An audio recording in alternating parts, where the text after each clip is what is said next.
आपके हाथ पैरों में कभी सुई चुभने जैसी झंझनाहट होती है? हाथ पैरों में सुन्नपन महसूस होता है? कभी कभी पलाथी लगाकर बैठते हैं तो ऐसे महसूस होता है कि टांगों के अंदर जैसे करंट सा लग रहा हो। अगर हाँ, तो ये सिर्फ थकावट नहीं बल्कि नर्व वीकनेस या नंबनेस के संकेत हैं।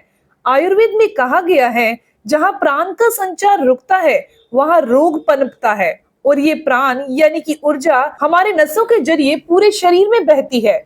आज की वीडियो में हम बात करने वाले हैं दो ऐसे चमत्कारी बीजों के बारे में जो आपकी नसों को दोबारा ताकत देंगे, ब्लॉकेज खोलेंगे, झंझनाहट को जड़ से मिटाएंगे।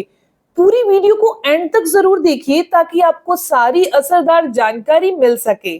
तो सबसे पहले जानते हैं कि नसों की कमजोरी क्या है। हमारे शरीर में ट्रिलियन के करीब नर्व्स हैं जो दिमाग से हर कोशिका तक संदेश पहुंचाती हैं।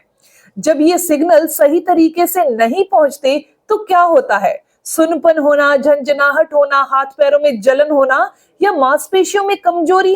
वैज्ञानिक दृष्टि से अगर देखा जाए, जब नसों के ऊपर की माइलिन शीट यानी कि नसों की सुरक्षा परत कमजोर पड़ जाती है तब हाथ पैरों में सुन्नपन होता है। अब सीधी सी और सिंपल सी बात है कि हर किसी को नसों की कमजोरी या नसों में ब्लॉकेज या फिर हाथ पैरों में सुन्नपन नहीं होता। तो इसके पीछे कुछ मेन कारण होते हैं कि किनको ये समस्या ज्यादा होती है।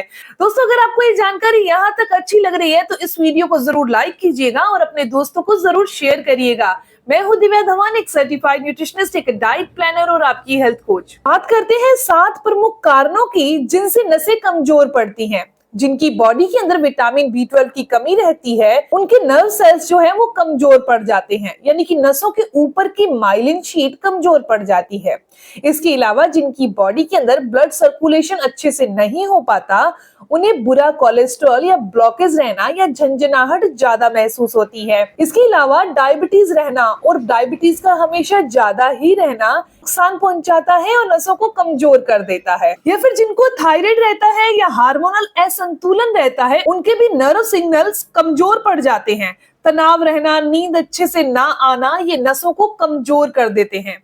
इसके अलावा ज्यादा देर तक कैल्शियम की कमी या मैग्नीशियम की कमी भी मसल्स को और नसों के लचीलेपन को घटा देती है। हमारे शरीर के अंदर नसों की कमजोरी के कुछ संकेत भी दिखते हैं, उन्हें जान लेना भी जरूरी है। बार बार सुन्नपन रहना, जलन रहना, दर्द रहना, सुई चुभने जैसा एहसास रहना, ज्यादातर पैरों का ठंडा रहना, किसी चीज की पकड़ जो है वो कमजोर रहना, नींद अच्छे से ना आना, थकावट रहना या चक्कर आना। बहुत सारे लोग बहुत महंगे महंगे इलाज करवाते हैं, लेकिन कई बार वो इलाज भी काम नहीं करते और हमारी रसोई में पड़ी हुई ये दो चीजें बहुत असरदार और प्राकृतिक तरीके से काम करती हैं। ये दो बीज कौन से हैं, कैसे काम करते हैं? सबसे पहला बीज है अलसी का बीज। आयुर्वेद में कहा गया है अलसी वात दोष को शांत करती है। वात ही नहीं, जो नसों की गति और ऊर्जा का काम है उन्हें भी ठीक करती है। कैसे खाया जाए अलसी को? सुबह खाली पेट आपने 1 चम्मच अलसी पाउडर गुनगुने पानी या गुनगुने दूध के साथ लेना है। आप चाहें तो दलिया बनाएं और दलिये के ऊपर डालकर खा सकते हैं। आप ओट्स बनाएं, ओट्स के ऊपर डालकर खा सकते हैं। आप दही में मिक्स करके भी खा सकते हैं। चलिए अब ये जान लेते हैं कि अलसी को खाने के हमारी बॉडी में क्या फायदे मिलते हैं, हमारे नर्व सिस्टम को क्या फायदे मिलते हैं। अलसी के अंदर ओमेगा 3 फैटी एसिड पाया जाता है जो नसों की चारों ओर से सुरक्षा करता है, यानी कि माइलिन शीट की मरम्मत करता है।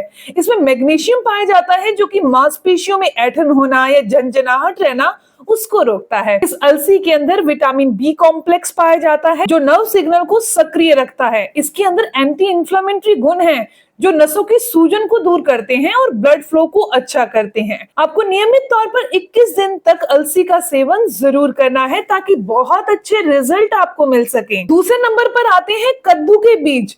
कद्दू के बीज को आयुर्वेद में नसों का पोषण बीज कहा जाता है। कैसे खाया जाए, कौन से मिनरल इसके अंदर पाए जाते हैं? आपको शाम को या रात के समय 1 से 1.5 चम्मच की मात्रा में भुने हुए कद्दू के बीज या पानी में भिगोए हुए कद्दू के बीजों को आप नॉर्मल चबाकर खा सकते हैं या गुनगुने दूध के साथ भी ले सकते हैं। कद्दू के बीजों के फायदों की बात की जाए तो इसके अंदर मैग्नीशियम और जिंक बहुत अच्छी मात्रा में है जो मसल्स की रिकवरी करता है। इसमें ट्रिप्टोफैन पाया जाता है जो तनाव को घटाता है और नींद को सुधारता है।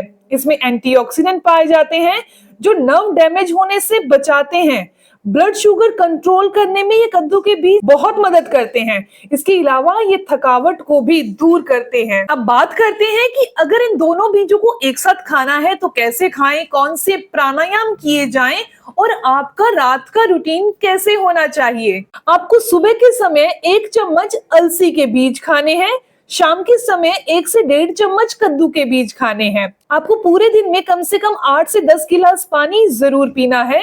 साथ में कौन से प्राणायाम करने हैं, जैसे कि भुजंग आसन, ताड़ आसन, श्वास आसन करना है, जो कि आपकी बॉडी में स्ट्रेस यानी तनाव को दूर करेंगे। रात के समय आपने 1 गिलास दूध के अंदर 1 चुटकी के करीब हल्दी और 1 चुटकी जायफल पाउडर डालकर पीना है, जो नसों की मरम्मत करता है, साथ में मानसिक शांति देता है और नींद भी अच्छी लाने में सहायक है। दोस्तों, अगर आपके भी हाथ पैरों में झंझनाहट रहती है, अगर नसें कमजोर लगती हैं, तो याद रखिए शरीर खुद को ठीक करने के लिए शक्ति रखता है, बस उसे सही पोषण, सही समय और सही जीवन शैली चाहिए। तो अलसी और कद्दू के बीजों का अगर आप नियमित तौर पर इस्तेमाल करते हैं, उम्र चाहे आपकी कोई भी है, तो आप अपनी बॉडी में से बड़ी बड़ी बीमारियों को दूर कर सकते हैं।